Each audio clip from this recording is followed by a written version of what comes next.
So good afternoon, everybody, and what a beautiful afternoon it is. The sun is shining here in the south of England, but I'm in fact, I'm delighted and a little bit honoured as well to be joined by Christophe Muniz, the Chief Executive of the French Golf Federation, and of course, Ken Schofield, former Executive Director of the European Tour. Christophe, all the way from Paris, how are you today? I'm fine, thank you. Thank you, Jan, for your kind invitation to say a few words about golf in France.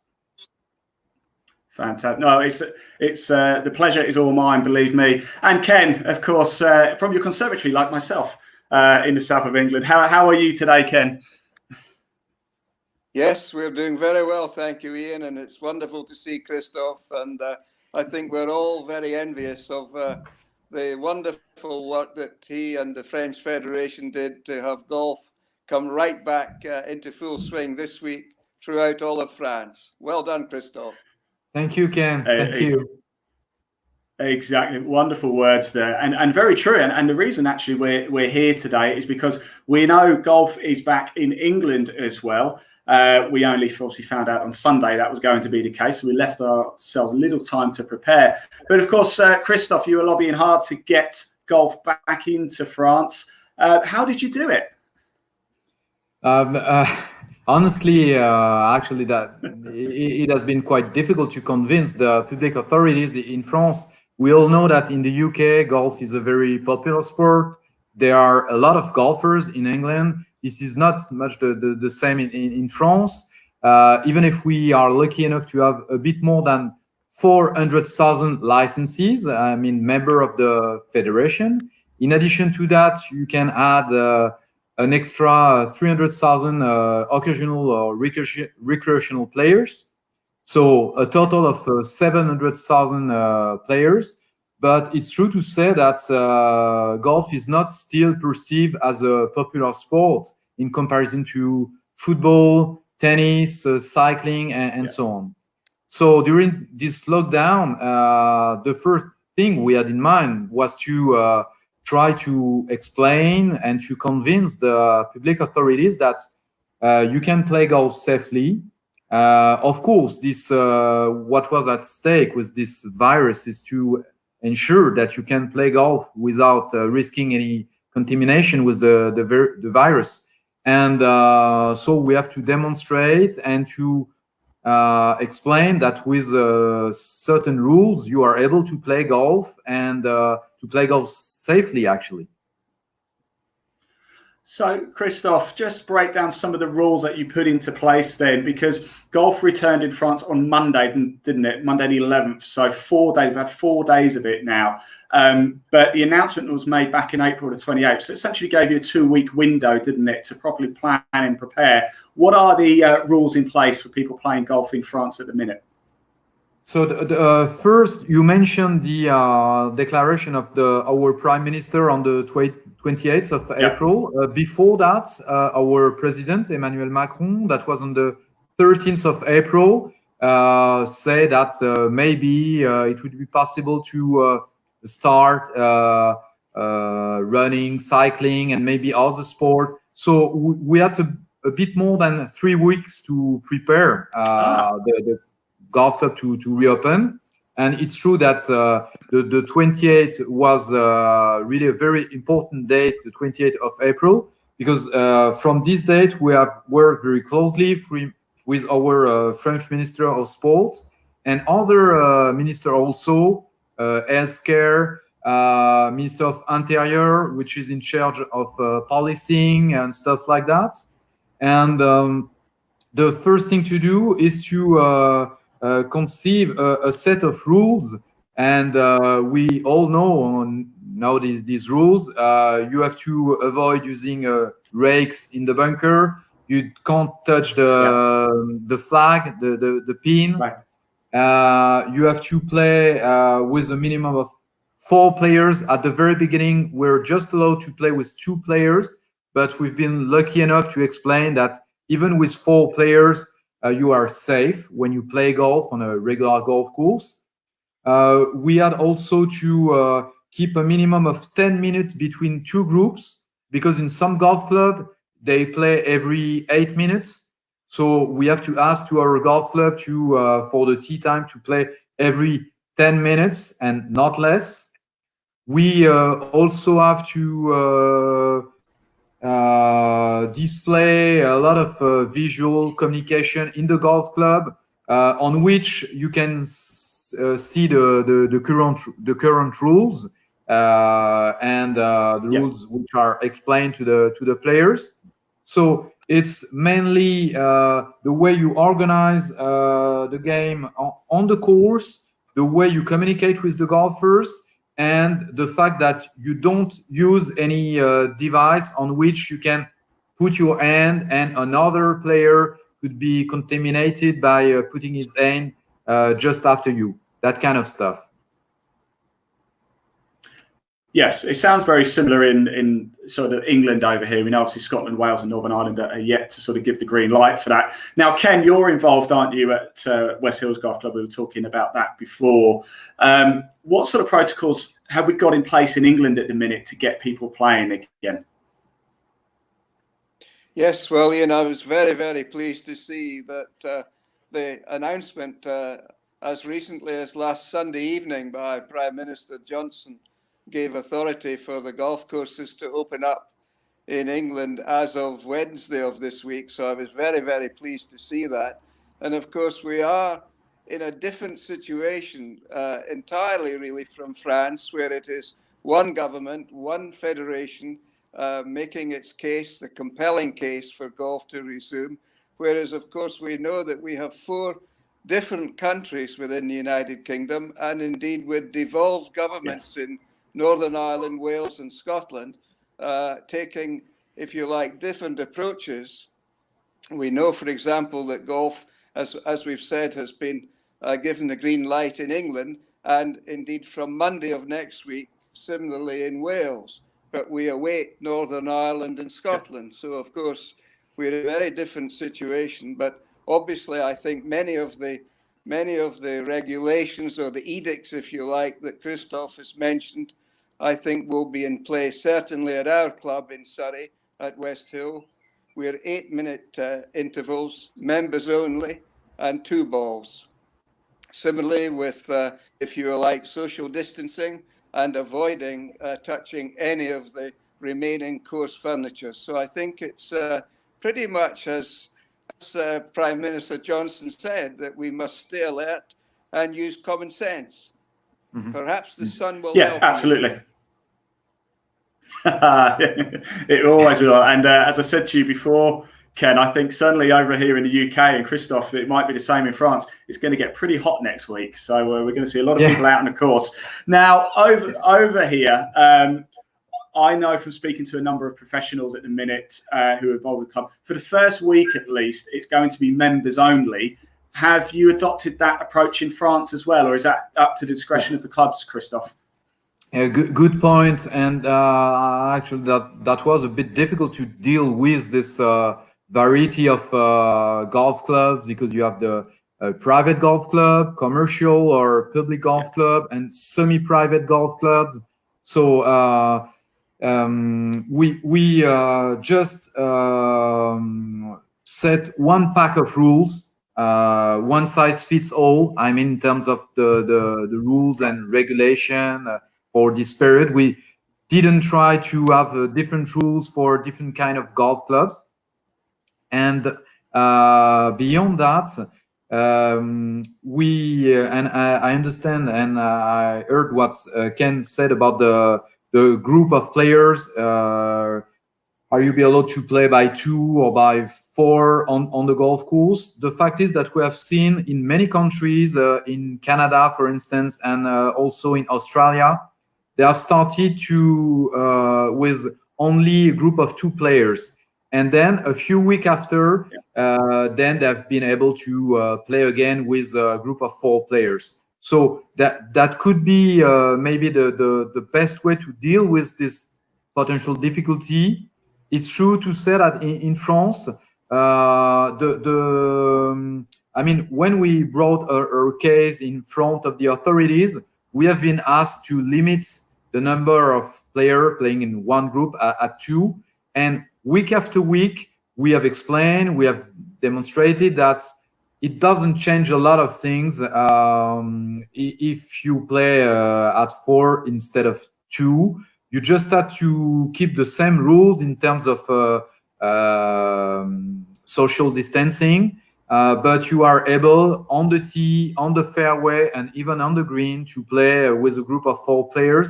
And it changed a lot, actually, because regardless it is a member golf club or a commercial golf club, we know that beyond the strong demand from the players themselves, there are also economic issues for the golf clubs. So if you are able to play with a group of 4 players, it's definitely easier for the golf club to deal with this very important demand.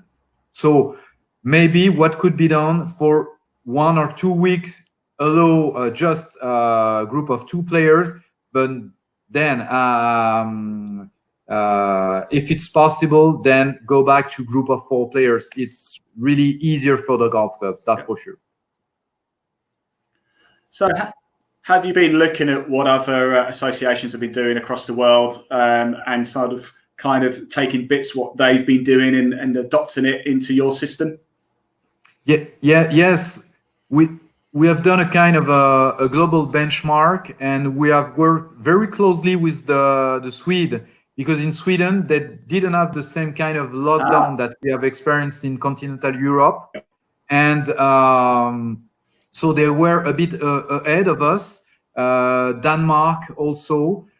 So between the group of chief executive of the national federation in Europe and also with the UK, we have exchanged a lot of best practice and to see what could be done, of course, with one main goal in mind, to ensure that golfer won't take any risk playing on the golf course. Yes, absolutely. And how, Christoph, how has it gone this week? It started on Monday, of course. The course is opened. We've now had 4 full days, into the 5th full day today. How's it been received in France? So first of all, of course, when we have announced end of last week that we will be able to play golf again, the golfers and the golf club, they were thrilled, very happy. Of course, you can imagine that. And I would say that 80% of the golf club, they've decided to open on Monday, so the first day. Some others have decided to take a bit more time to train their staff, to ensure that everything is well prepared in the golf course. So some of them take a bit more time. And we had really only good feedbacks from every single golf club.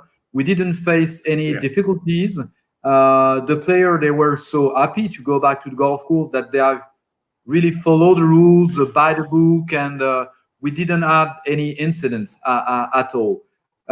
We have a bit more than 700 golf courses in France, and today only 2 are still closed because they are located inside a public park, and they have not been allowed to reopen their gates because of their this specificity. But all of the others, they have reopened, and it's doing very well. Excellent. That is wonderful to hear. I will be catching up with a number of tour professionals over the next couple of days to find out how things have been going on in England as well. Now, talking about sort of tours, etc.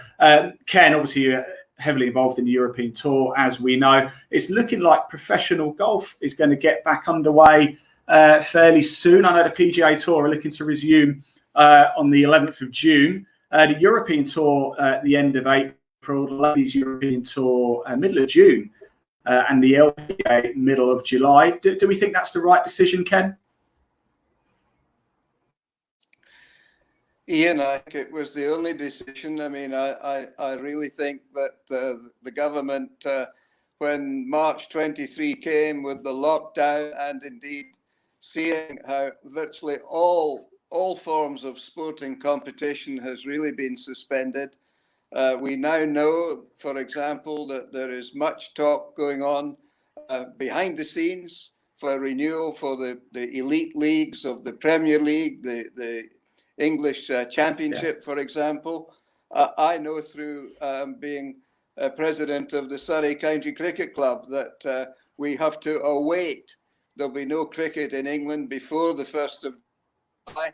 As we read and see, the ECB are hopeful that the West Indies will come and play 3 test matches, perhaps starting in the second week of July, to be then followed by a 3 test series with Pakistan.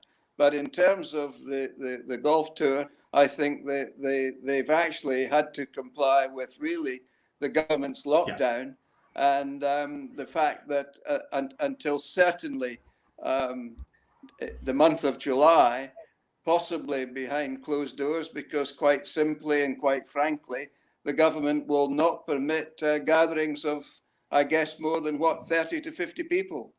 Mm-hmm. Yes. Yeah, absolutely. And Ken, I must admit, you might not like me after saying this. When it comes to cricket, I'm actually a Yorkshire fan, so I apologise. That might be one discipline where we could perhaps take a few euros, if not francs, off Christoph. yeah, maybe. Now that although you said it there, how Ken, well he hits a golf ball, Ian, he may well strike a few boundaries with a cricket bat. I can try. I can give it a try. Absolutely. maybe we won't set up a game then. We'll play it safe. Now, Ken, you just mentioned it there about obviously golf behind closed doors. Now, we are relatively fortunate, aren't we? Golf can sort of be behind closed doors. One thing that can't be played behind doors is the Ryder Cup, surely. Now, Christoph, you are the man or one of the men responsible for bringing the Ryder Cup to Le Golf National. Could you imagine doing it behind closed doors with no crowds?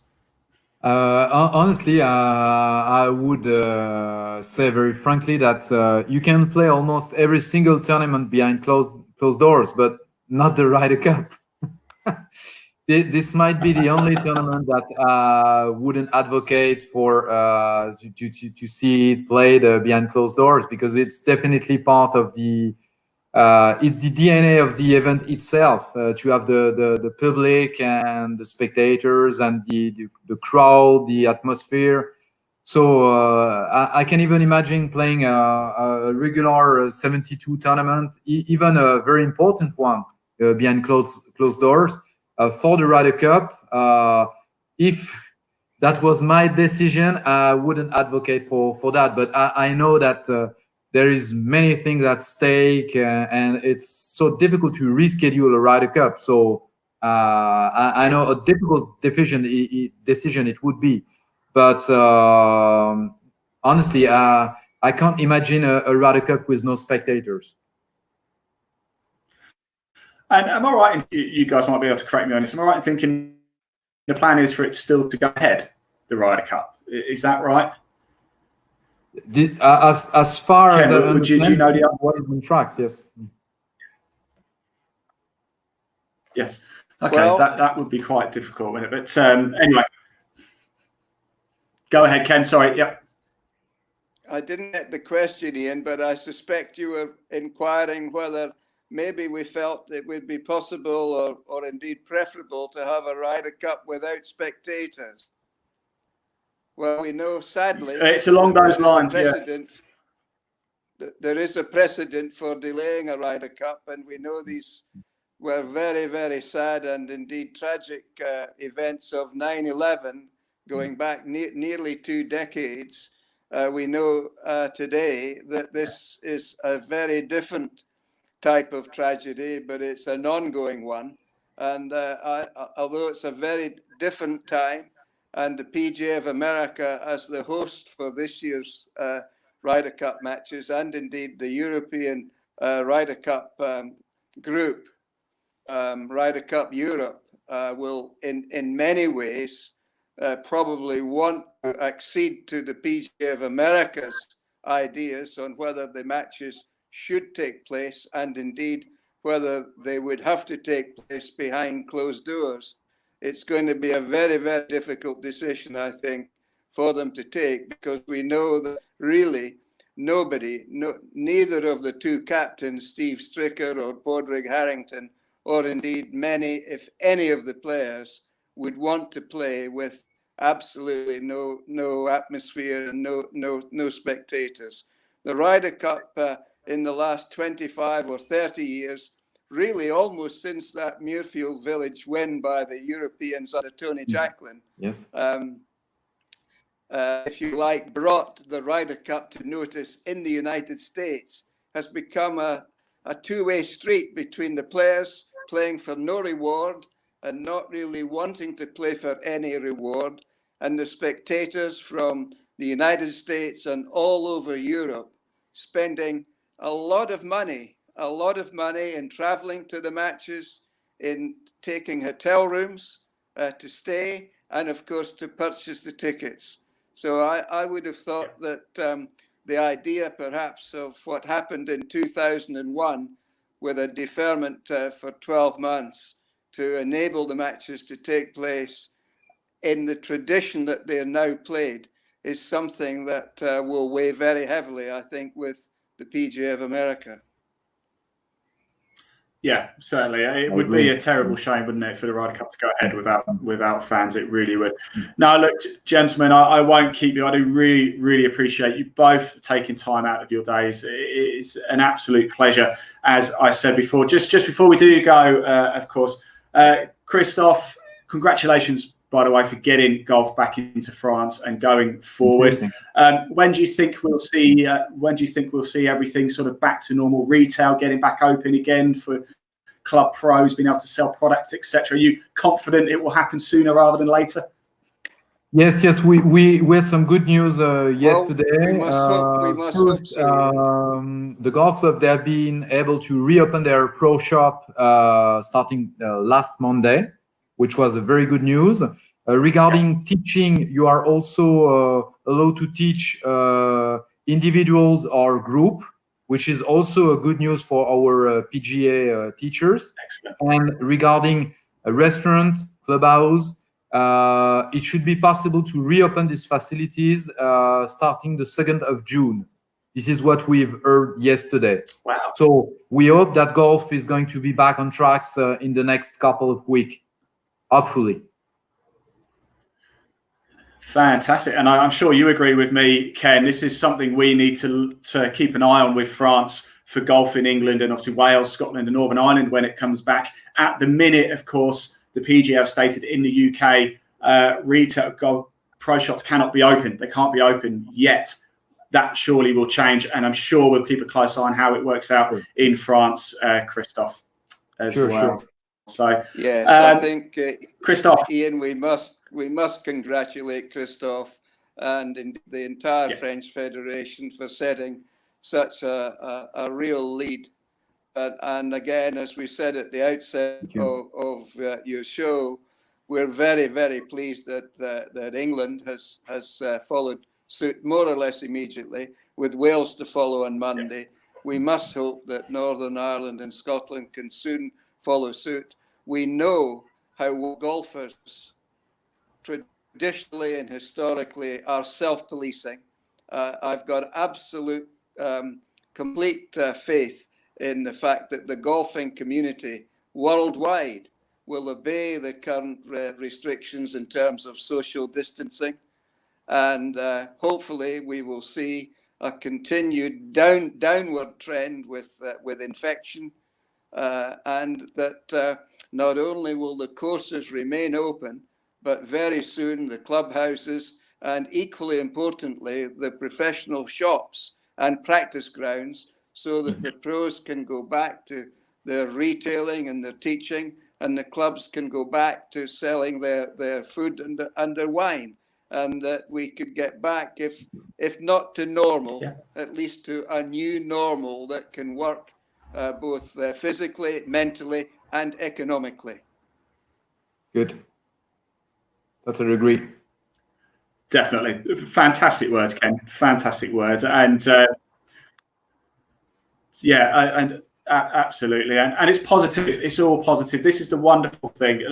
Let's be honest. This is why we wanted to come on to the show today and talk to you, both you gentlemen. Golf is back. and it's fantastic. I can't wait to get my clubs out now. I need to go get out on the course, Jeff. So, Christophe Muniz, thank you so much for joining us. Thank you, Jan. Thank you, Ken. It's been a pleasure. And Ken, thank you. Always an absolute pleasure. Gentlemen, we will speak soon. Thank you very much. Thank you, guys. Bye. Thank you, Ian. Bye-bye. Bye, Christophe. Thank you. Thank you, Ken. Bye-bye.